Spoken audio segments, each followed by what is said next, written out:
Instagram daily stories. Okay, so we'll just get started. Who is enjoying this amazing weather? Oh my God, I am so excited. Vegas has been so nice lately, except for that one windstorm that we had, last week? It has been super easy to show houses in 80-degree weather versus, what is it this time of year? Usually like 105. So I don't know, it's been really nice. I'm looking at the weather now. It looks like the low is 65. I mean, the lows are in the 60s and 70s. Oh, next week we're gonna get some 106-degree weather.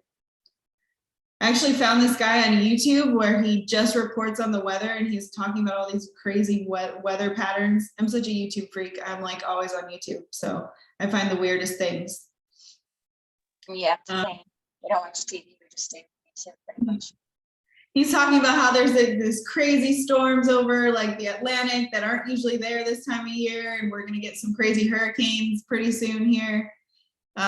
So who knows what's going on with our world today? Everything's pretty crazy to me.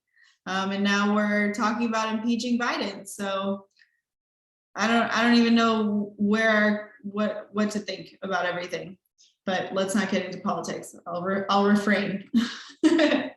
All right, so ladies, I know Steph, you have had some amazing success lately. Can you tell us a little bit about what you're doing? I'm mostly focusing on the investment side, getting wholesale deals. Vegas is really competitive, so we've reached out to other states and stuff and just pulled a lot of lists with like liens and foreclosures and stuff, and just reaching out to people, like literally talking to hundreds of people a day. So we've gotten several out-of-state deals, several in-state deals. I've actually been hitting Facebook Marketplace pretty hard too. I listed my condo on there and I listed a rental of Valerie's, and I'm getting a ton of conversations. And then I had even some random person, I don't know where they found me, call me yesterday and wanting to get pre-approved. So my lender's actually trying to pre-approve like 3 people right now. They're kind of iffy though, like lower income, like tipped employees, some credit issues. So they might be some like long-term nurturing type of leads, but at least I'm getting a lot of traction since I've really put like all my attention on real estate. It seems to be flowing a lot more. Yes, and that is the key. I love that you said you have hundreds of conversations per day. This is what I'm talking about. This is where we're going to be able to look at your numbers, see exactly how many conversations you've had in each method, and then really hone in on what those numbers are and break it down into, okay, I cold call this type of list and I get X number of conversations per day. And it takes me 4 hours to get 30 conversations in. That means I need to spend 4 hours on the phone to get at least 2 deals out of that. And then we'll really be able to hone in on which methods we can actually scale and expand. But I know you're in the beginning stages of this, and like, it's amazing to me to see you actually put everything that we've taught into action and have it be successful. And I think a lot of the reason why your success is coming to fruition is because you have your partner, Bo, and you guys are just in it every day together, no matter what, you have something you're working on together. This is what I say this is what I mean when I say real estate can be a very lonely career if you don't partner up with somebody and have that banter back and forth. So if that person, to any other of you in the program, isn't me, then definitely partner up with somebody else so you can be bantering back and forth ideas. Say, oh, I got this many conversations from this method. Let's go deeper on this. That's why I'd like to, if you guys do open houses, to actually partner up with each other and get that camaraderie going, just because it's lonely at the top. So, but I'm so excited for you having your first flip and getting that buyer under your belt. It's going to launch you into wanting to do more and more. And your condo turned out beautiful. If you guys haven't seen her listing, she got it staged. She got it for what, 100,000 plus closing costs, and then was able to flip it and is now under contract for over 100 grand in profit. Obviously there's a lot of costs in there and stuff, but I would love to go over the numbers with you in the end and see where we can cut some corners and make you a little bit more money on the back end after doing your next flip. But that's part of getting into the investment space. You learn as you go and you pivot and you get better contractors that can do it for cheaper and maybe even better. You build that relationship with the contractors, so then you're doing higher volume and you get those lower prices, meaning more profit for you. So that is just awesome. I'm so proud of you. Great job, Steph. Thank you. Yeah, I really, doing this with Bo has made the biggest difference, and like not having to bartend at the same time has made the biggest difference. Yes, that pivoting to career full-time in real estate definitely opens a lot of doors. Ashley, let me hear some success stories from you. What have you been seeing in the market? What have you been doing? Tell me. Not too much success, unfortunately. Just mainly trying to hit my database, trying to continue to market. As you know, I also like to do a lot of my market on social media, just because I feel like I'm trying to focus on renters, getting them into like first-time home buyers.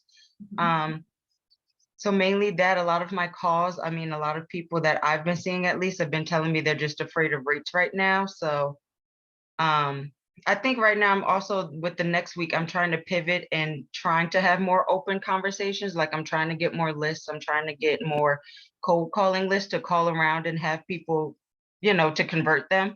But mainly that's been my focus right now. I'm also just out at events, trying to meet people and connect with other people. So that's mainly what I've been up to. Awesome. Yes. Well, having those conversations, like I was just telling Steph, the more conversations you have about real estate per day, the more deals you're going to do in the future. Period. End of story.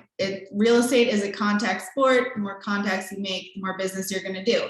So what I like to do lately, especially with renters and first-time home buyers, is when you're calling them, you're like, what do I say? Like they're obviously not ready to buy. They can't afford to buy. And if they can afford a $2,500 mortgage payment, they're looking at a really crappy townhome or something of the sort, and they don't even want a townhome.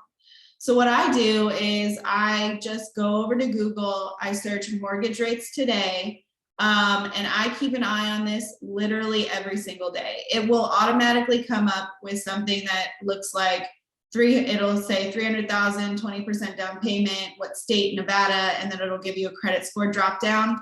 You can adjust these to kind of what your clients are looking at. So I have a 640 credit score right now with a minimum down payment of 3% on a $400,000 home. They're looking at an 8% rate. Okay, that is really high. And this is what caused our stagnant market last year in Q4. And so these people, everybody who was looking at an 8% rate, what happened in January, February, and March this year? Rates popped down to 5.5. And the buying frenzy was on, guys. I did like 20 deals in the first three months of this year. People were buying like crazy. And I saw multiple offers on these houses, on all houses.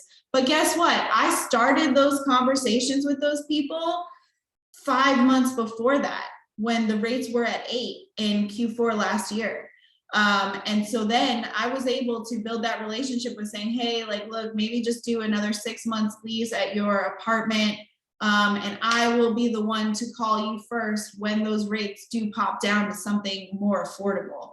You will be the most respected agent if you tell them, hey, wait, not yet. Right? Because they're going to be like, oh my God, every other agent is telling me all these reasons why I should buy now, and I don't feel comfortable doing it.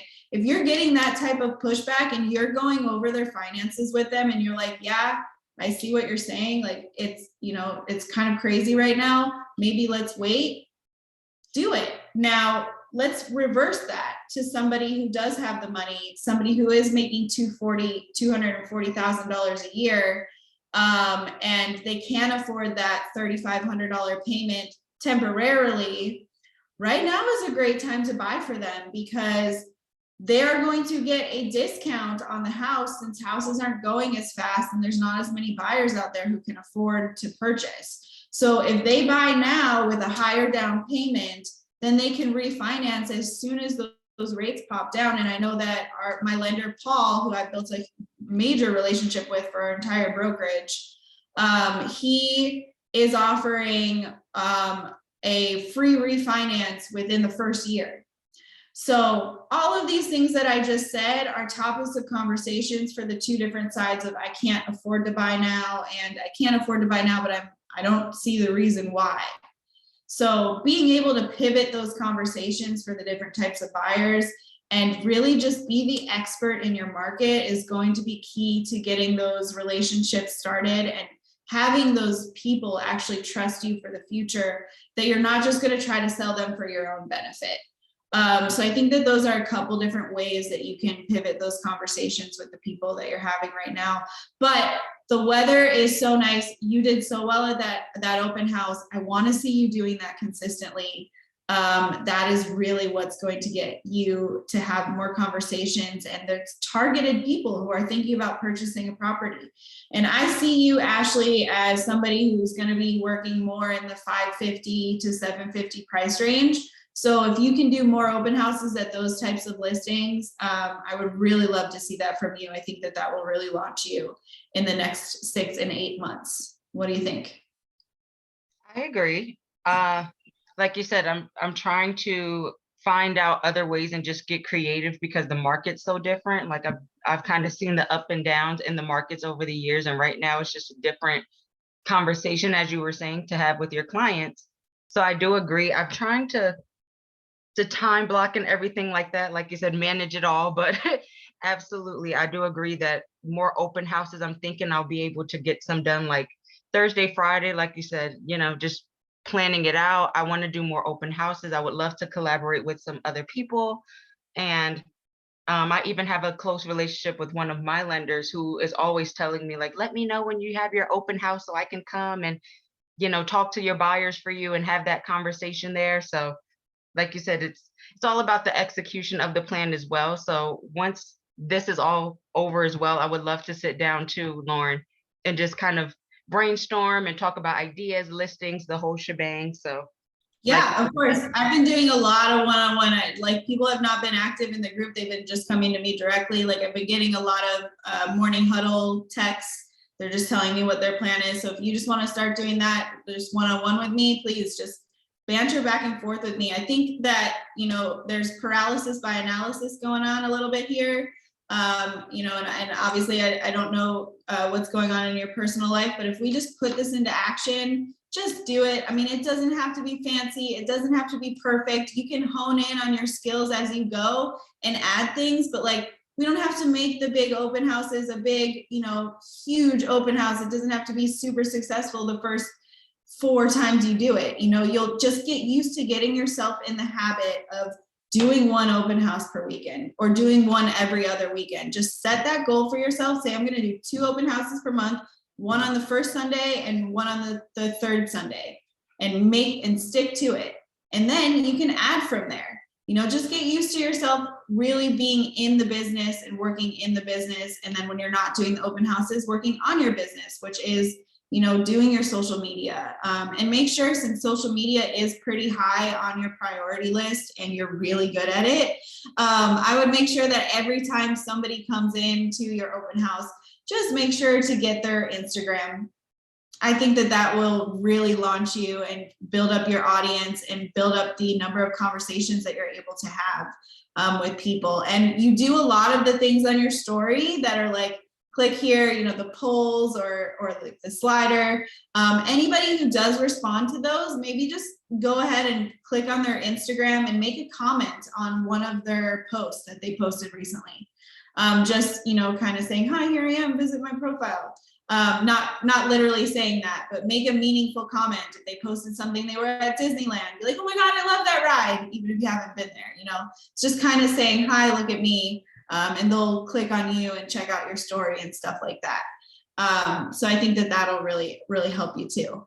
But that's, you know, the importance of a daily schedule, the importance of time blocking, the importance of just getting yourself in the habit of doing it. I'm sure, Steph, when you first started cold calling, it wasn't like, okay, I'm going to cold call 4 hours a day, every day, and you were able to do it and execute perfectly. You know, we're not all perfect. Showing up and giving your all every day doesn't always mean 100%. Sometimes, you know, I only have 70% to give one day, and due to other things going on. But as long as you're showing up and doing it, that is really going to help you now and in the future. And I want you guys to like visualize your day and visualize what your future looks like. And I know Steph laid out a plan and was like, I want to be an investor. I'm gonna, you know, get a home at this percent of ARV, and we're gonna try to put it on the market, and we're gonna do this. And she had a vision for herself, and she executed on it, and she just was beelined for that. And I think that we all can do that if we just lean on each other, bounce ideas off of each other, and help keep each other motivated as we're going through these. This year is a little bit tougher, and that is because of rates. And I don't know how long they're going to stay around. People are saying that the recession may even start next year. But if you can survive this, you guys, and you know how to work a market that is like this, you know, you're not just a fair weather agent, and you really keep your knowledge up by researching and seeing things on these websites like Altos, and making sure you know the market. Just be the expert in the market. And the data that matters when you're talking about being the local market expert, you can custom tailor it to what your leads are looking for. So you want to know the active buyer demand in the price bracket that you're looking at. You want to know the number of showings that you get before you actually get that offer. And this is for listings and for buyers. You want to know the number of new listings coming in at all the different price brackets: 300 to 400, 400 to 500, 500 to 600. 1 million plus. You want to know all of these things so that when you do start having those conversations with people, you can just rattle off stats and people will look at you like you're an expert. You know the market.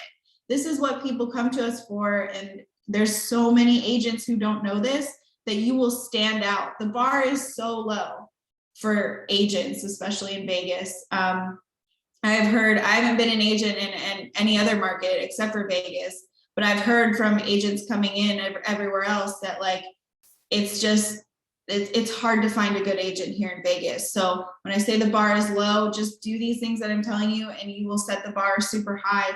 People will respect you and come to you as that professional. You also want to know the number of pending listings in each price bracket in each area. You want to know the number of closed sales. You want to know the average days on market. You want to know the average home price in each area that they're looking at. I would say the major areas are like Centennial. Aliante is booming. I don't know if you guys have been up there lately, but there are so many great new builds for reasonable prices up there. They're starting to get a little bit higher. And I've noticed that DR Horton, I don't know if you guys notice this, but they're really starting to make those upper level homes between the $500,000 and $700,000 range, especially up there in Aliante. And another fun fact for you guys is that Vegas market, and really in any market, is usually only about 10% new builds. And in Vegas, we have about 30% new build homes right now.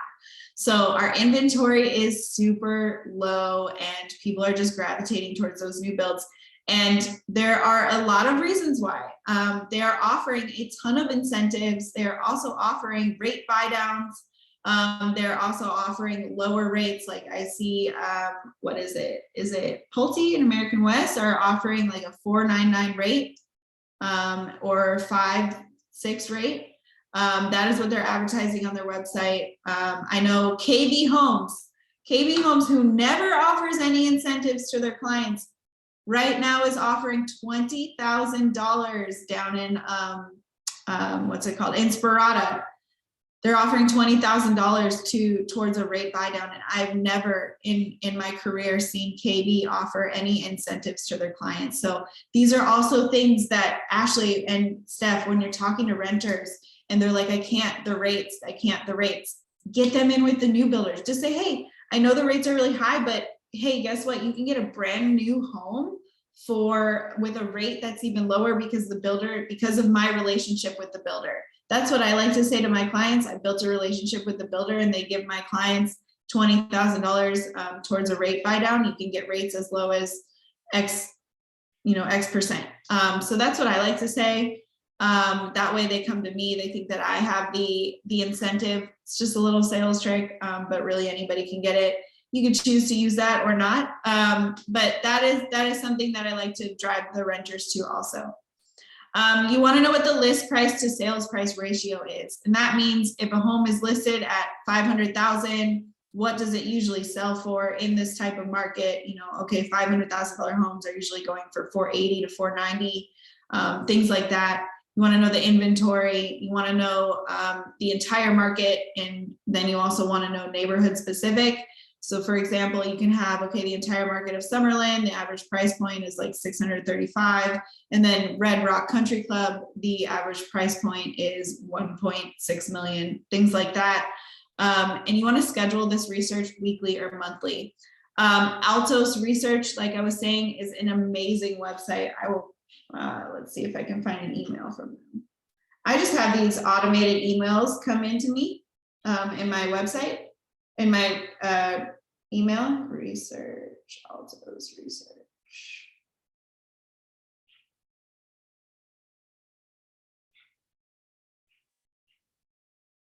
I'll put this email or this website in the chat so you guys can actually keep up to date on it. Altos.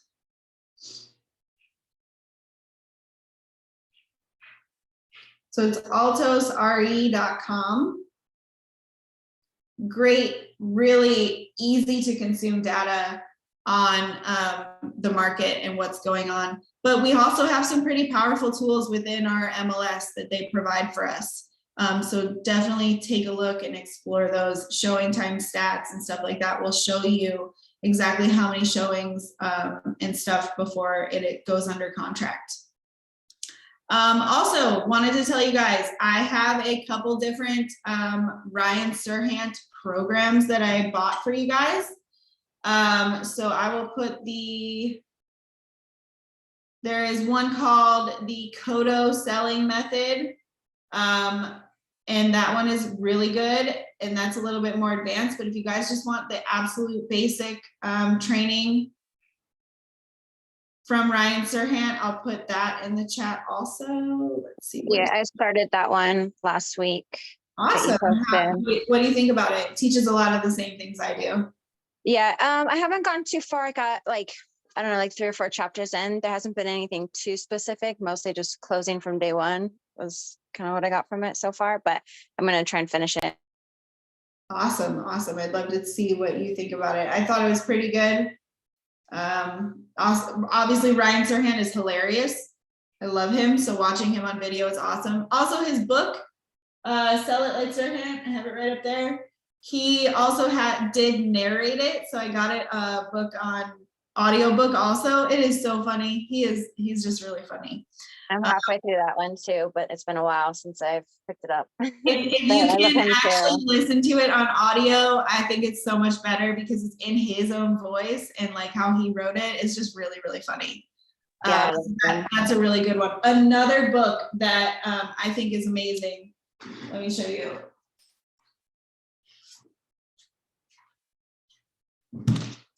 Exactly what to say and when to say it. Dude, really bought that book. This is too funny. It is a really, really good book. Exactly what to say to close the deal, exactly what to say to win more listings, exactly what to say to find new leads, exactly what to say to increase income. And these, like, whenever I get books, I highlight them. But it has so many just different ways to pivot your conversations and different phrases. Like I say in my binder, I have you write out different phrases to just keep in your back pocket for when you encounter different situations. And they work. It really, really works. And it helps you narrate that conversation and lead your prospects into talking about what you want to talk about. Okay, so pivoting from that, exactly what to say and when to say it. Steph, you've been on the phones a lot. Can you tell me a little bit about your experience on the phones and what you're encountering and how you're honing in on your skills? Has it been easy, hard? What was your first day calling like?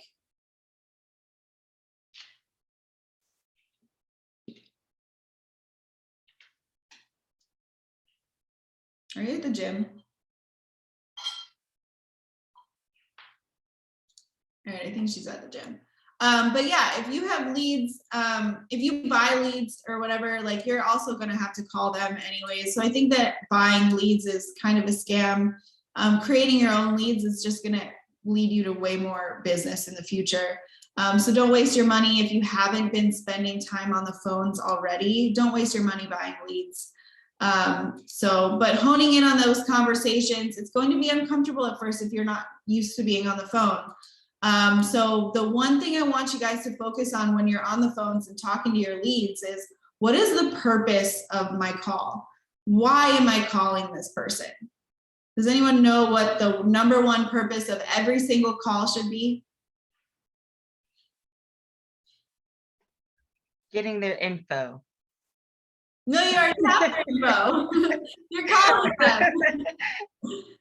The number one purpose of every single call should be to get a face-to-face meeting with these people.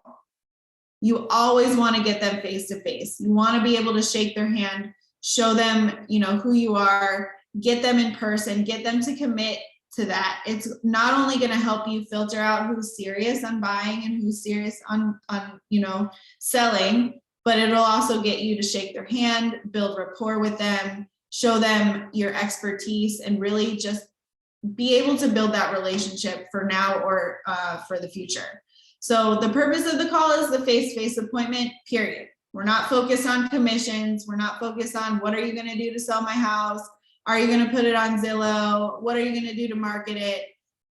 Who's your photographer? We want that face-to-face meeting, okay? And the rule 0, I've said this before, and I really think you guys need to remember this. You need to never ask, how are you doing? It is just the number one rule of all my sales calls. I never ask, how are you? If somebody calls me and it's a sales call, or even if it's another agent that I am in a deal with, if they ask me how I am, I go, great, what's going on? I don't ask it back. I'm like, hey, can you get to the point? Like, what's going on? Tell me why you're calling and let's figure it out. I'm not going to go into, how my dog is throwing up everywhere, or how my car door got chipped, whatever. Let's just get to the point, and that people will respect you and won't look at it as much as a sales call if you just get to the point. And when they answer the phone, you want to go, Kelsey, Jenna, Marcus. That is just with an upswing at the end. That's what you're looking for. So if you're cold calling and you're just making calls and you're like, oh, hi, how are you? Is this blah, blah, blah? Obviously that's a sales call. So we just want to be, hi, I'm looking for Kelsey. Is this Kelsey?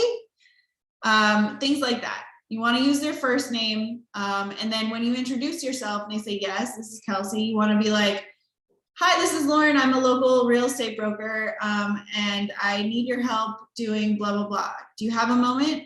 Okay, so the next point is always ask permission to ask questions. Can I ask you a question real quick? Do you have a moment? Can I just take a second of your time? I need help with XYZ, or I'm looking for the owner of 123 Main Street, things like that. And then you're going to encounter something called the reflexive no. And the reflexive no is something like, we're gonna go into a store and we're looking for something, but the salesperson comes up and asks us, oh, hi, can I help you find anything? What do you guys usually say? No, I'm just looking. Okay, so that is your reflex. No, don't bug me. Then say you spend 5 more minutes in that store and you're like, crap, I can't find it. You go back to that same salesperson and you ask them where it is. So you can't take that literally. Don't take that first no literally. You just need to dig and find out more. So from there, what are you saying? Let's see. Sorry, is across the room. I get a lot of FUs and leave me alone, and a lot of yes, we want to sell, and then ghosting. We put them on drips and then they call back when their situation gets to the point and there's no way out. Okay. We absolutely try to set up face-to-face. Bo is amazing at face-to-face. He's in the door, you're under contract. I believe that. So her hubby is what used to be a door-to-door salesperson for solar. So he is definitely a closer. So Steph, I could see you guys kind of working something out where you get the appointment, he gets the closing. And Steph came to me a while ago saying, I get a lot of, yes, we're interested, and then people ghosting. This is a lot of the reason why people leave real estate, because they think it's not working. But if you open up the page of in your binder where it talks about what it takes to get from a prospect or a lead to a prospect or a prospect to a sale, it takes about 8 to 10 points of contact to maybe even get that first appointment. But yes, following up, checking in, maybe for the people that get to the point where the situation gets to, there's no way out, like you're saying, maybe the best way to do this is use the Get Them Dreaming page, and maybe let's make it a nightmare. So we want to help them see the pain points. So people will do so much more to avoid pain than they will to gain pleasure. And the pleasure in this situation would be making sure everything happens before they get to that no way out situation. So help them see and paint the picture of, well, tell me what your life looks like when you do get that foreclosure notice and you have to do a short sale. Would you rather take care of that now and get $40,000 in equity out of your home so you have money to move on with your life? Or would you rather wait until you do get that foreclosure notice and then the bank just takes over your house? Painting that picture for them and making sure that they see the pain points clearly will help you sell them and help you actually help them out of their situation, because nobody wants to get to that foreclosure situation. So making sure to pivot your conversations into getting them dreaming or getting that nightmare into a reality will help them make a decision that will actually help them get out of that situation quicker. And that goes right into, don't try to tell them why moving is best to them. Try to sell them. Ask them questions. Or telling them is not selling them. So ask them questions. Are you currently in your forever home? You want to speak in hypotheticals, like I just said. What happens if you do get that notice on your door that you have to get out in 10 days and you're left with no home to actually get equity out of? What does that situation look like? So find their pain point and actually help them solve it. So that would be definitely something that will help you pivot your conversations. Does that help you at all, Steph?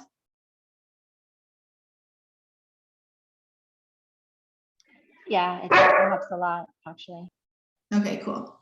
So yeah, any specific situation, and actually what I really love for you to do, if you can do it, if you have, I don't think you have a Mac, do you have a MacBook or whatever? It might work on Windows too. Yeah, I do. I have an iPad. Have your photo booth open, and whenever you do get somebody on the phone, hit record. and just start making a library of videos. And you can send them to me and I'll help you review your conversations. And I'm like, I love doing this because I can help you tweak what you say exactly, and then help you review the sticky conversations, or like what you should call them about next, or how often you should call them, and follow up with that person. So I think that will really help you also if we can hone in on those specific conversations. Okay, sounds good. All right, so let's move on to buyer consults. Have you guys been doing any buyer consults lately? My last buyer consult was for my client with a new build. I did just have one recently, more like just I call them more like interviews because she's not ready to buy yet. So it was more like just an introductory interview to see if she would even pre-qual or like what her situation was. The client needed more like credit assistance. So I did actually refer her to the Trinity Enterprises just so she can try to clean it up a little bit more so she can put herself in that position. Perfect. Other than that, I told her, like, of course, I'll just follow back. I try to do more like soft touches in the beginning, just because I knew that client specifically wasn't going to be ready to buy yet. Yeah. The new build one kind of went easier because, of course, and you already know this, like new builds are kind of like an easy, they do it for you essentially. Yeah. So she wasn't so much as like a in-depth consult. So we're just kind of finding the right community, floor plans, etc. for that client too. So there's one community that has an amazing salesperson. It is up in Centennial. It's by Century Communities. They pay out 3%, and their salesperson, Stella, this just amazing little teeny tiny older lady. She's got to be in her 60s or something. She's got really long white hair. She is just so spunky, and she helps you really, really, really close deals. So if somebody is looking up there, Century Communities, they're also offering 3% towards closing costs. And if you can get a client in there and get her with Stella, I'm telling you, you will get the deal closed that day. And Century Communities also isn't on the Showing New website. So if you're looking for a good one up there, that is really good. But no, just go to the new builds. Go to the new builds, visit them, make videos for your Instagram, find out what the incentives are at each one, write them down, and have them ready to rattle off to these people that are looking. And then also, as your renters are going to rent for one more year or whatever, make sure to take notes in your KV core about exactly what they're looking for. And when you're bored or have some free time someday, go on the MLS and find 2 houses that you know are in like what they want to buy in the future, and be like, hey, I just showed this home to another client of mine today and thought of you. It's like so perfect for what you want. You'll find sometimes that people start getting ready sooner because you're getting them more excited about purchasing a home and you're showing them what's on the market. So that is another little tidbit that I think will really help you, especially if you're focusing on renters. What do you think of that? I like that idea a lot. And like you said, it's funny because I have visited and worked with Century Communities before, and it just never dawned on me to even like just check their website. So as you said, we're trying to look specifically. So if anyone knows, she's looking for a single story, almost 2,000 square feet, which of course is hard because she also wants to stay under $500,000 or $500,000. So it's been a search. She's obviously just been looking around and stuff right now, but yeah, like you said, I will definitely be venturing out there. I'm trying to get more relationships with my communities, like you said, going out to the new built communities, just establishing that rapport already. So that's been like my homework lately. Awesome. There's also another one up in Centennial called Beezer that are just gorgeous, and they come with solar.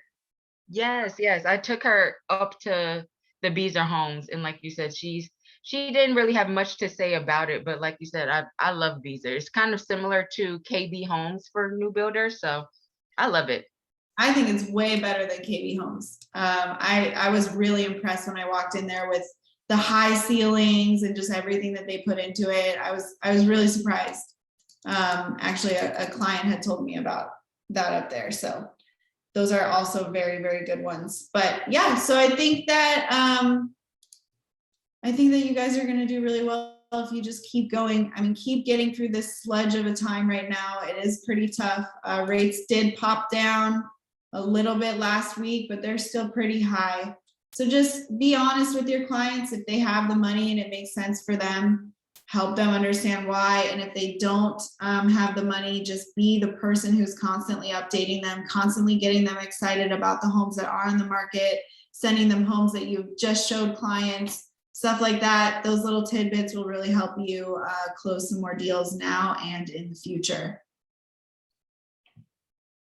All right, ladies, I have got to go. I did think that all of this information would only take 20 minutes. I don't know why, but we will get back to this next week, and I will be here for any questions that you have. Ashley, I'd like you to start doing more bantering back and forth with me just about ideas or whatever's on your mind that day or week or whatever, okay?